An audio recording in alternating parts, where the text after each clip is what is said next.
નમસ્તે, જય અંબે. નવરાત્રીનો પાવન અવસર આવનારા દિવસોમાં આવી રહ્યો છે. માં અંબાની ભક્તિને શક્તિમાં રંગાવવા માટે ગુજરાતના સૌ નાગરિકો તૈયાર થઈ ગયા છે.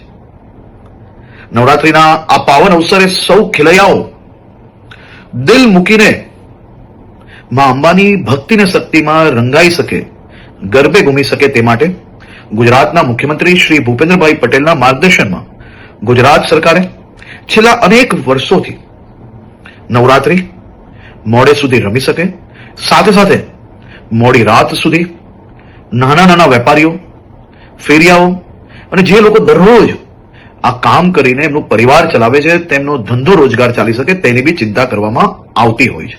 આ વર્ષે બી મુખ્યમંત્રી શ્રીના માર્ગદર્શનમાં આ બધા જ મધ્યમ વર્ગીય વેપારી, નાના વેપારીઓ, દુકાનોવાળા, રેસ્ટોરન્ટવાળા એનો ધંધો ચાલી શકે તે માટે પોલીસને ખાસ સૂચના આપવામાં આવી છે કે 10 દિવસ થોડો લોડ વધારે લઈને બી રાજ્યના સૌ નાગરિકો ઉત્સાહપૂર્વક નવરાત્રી બનાવી શકે તે માટેની ચિંતા કરવામાં આવે.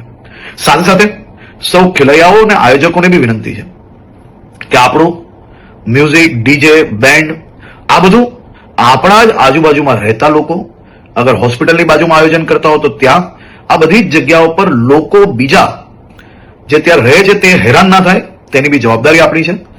આપણા રાજ્યની અંદર મોડે સુધી ગરબા તમે રમી શકો તે માટે ભૂપેન્દ્રભાઈ પટેલની સરકાર દ્વારા સંપૂર્ણ વ્યવસ્થાઓ કરવામાં આવી છે. પરંતુ સાથે સાથે એક જવાબદાર નાગરિક તરીકે તમે બી સૌ લોકો પોતપોતાનો ફરજ અદા કરશો તેવો મને 100% વિશ્વાસ છે. સૌ લોકોને ફરી એકવાર જય અંબે અને આપ સૌ લોકોને નવરાત્રીની ખૂબ ખૂબ શુભકામનાઓ હમણાંથી જ આપું છું. નવરાત્રીમાં દિલ મૂકીને આપ સૌ લોકો માં અંબેની ભક્તિ કરી શકો તેવી આપ લોકોને ખૂબ ખૂબ શુભકામનાઓ.